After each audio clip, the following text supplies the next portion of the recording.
Red Horizon. Dr. Alexander Graves had spent his entire life preparing for this moment. From the moment he first gazed up at the night sky as a child, he knew his destiny lay beyond Earth's atmosphere.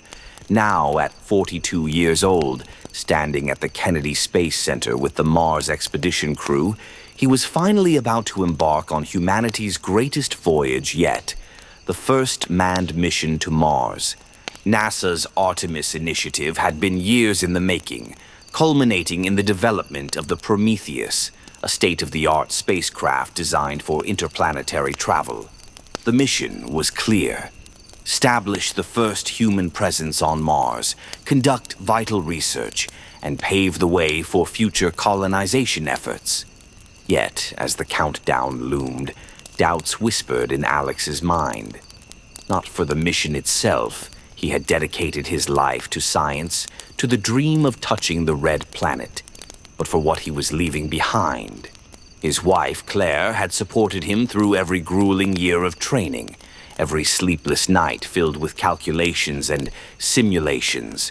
His daughter, Emma, barely 10, had asked him a week ago, "Daddy, will you come back?"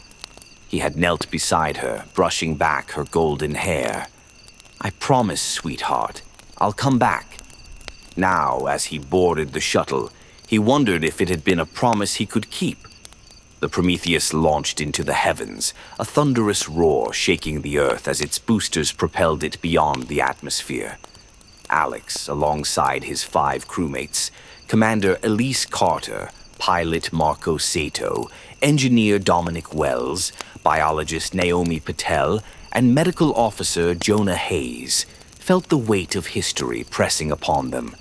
The journey to Mars would take approximately 7 months, a time fraught with both physical and psychological challenges. As the days turned into weeks, the crew settled into their routines. Elise, ever the disciplined leader, maintained strict protocols. Marco, charismatic and easygoing, kept the mood light. Dominic, the quiet thinker, immersed himself in ensuring the ship's systems remained optimal. Naomi, fascinated by the potential for extraterrestrial life, spent hours analyzing soil samples from past unmanned missions. Jonah, steady and calm, monitored their health and well-being. And Alex? He watched the growing red dot in the distance, knowing it held the answers to humanity's future. But space was an unforgiving mistress. 3 months into the journey, disaster struck. A micrometeoroid storm, undetectable until the last moment, battered the Prometheus, causing critical damage to the oxygen filtration system. An immediate alarm blared through the ship, red lights flashing in warning. "Alex, how bad is it?" Elise demanded, gripping the edge of the control panel. Alex scanned the data. "Oxygen levels are stable for now, but the filtration system took a hit. If we don't repair it within 72 hours, we risk CO2 poisoning." Dominic was already moving. "I'll get my tools. Marco, help me with the exterior repairs." As the 2 men suited up for an EVA, Elise turned to Alex. "Can you buy us time?" Alex nodded. "We can manually scrub CO2 for a while, but it's not a long-term solution." As Marco and Dominic worked outside the ship, the crew inside monitored their progress anxiously. Then a sudden warning beeped across the console. "Pressure leak detected," Jonah said grimly. "They need to get back inside, now." The mission had always carried risks, but no one had expected to lose someone before they even reached Mars.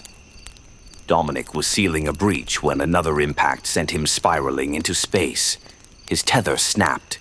The crew's desperate attempts to retrieve him failed, his last words crackling through the comms. "Tell my wife, I'm sorry." In the silence that followed, Alex felt the weight of guilt heavier than the artificial gravity keeping them steady. They had to move forward. They had to reach Mars. 7 months after leaving Earth, the Prometheus descended upon the dusty surface of Mars. The first steps onto the alien world were bittersweet. Dominic should have been here. But as Alex gazed at the endless red horizon, he knew this was bigger than any one person. They set up their habitat, began their research, and sent their first message home. Humanity has touched Mars, but the red planet had its own challenges waiting for them. The first night on Mars was eerily silent. The landscape stretched endlessly, its crimson dunes illuminated under the pale glow of Phobos and Deimos. Inside the habitat, the crew shared a solemn dinner, their thoughts on the cost of the mission. Over the next few weeks, they began their research. Naomi collected soil and rock samples, searching for any signs of microbial life. Jonah monitored their health, watching for the first signs of radiation sickness or psychological stress. Marco and Elise worked to ensure the base remained functional, reinforcing its exterior against the unpredictable Martian winds. Then an anomaly appeared. Naomi was examining a sample under her microscope when she gasped, "Alex, you need to see this." He leaned over her shoulder. The slide revealed an unmistakable structure, microscopic, complex, and alive. Life on Mars.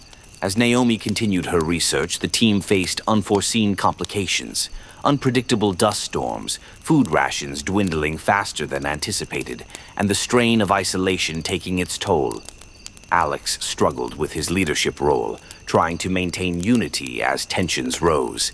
Then their communication system malfunctioned, cutting them off from Earth.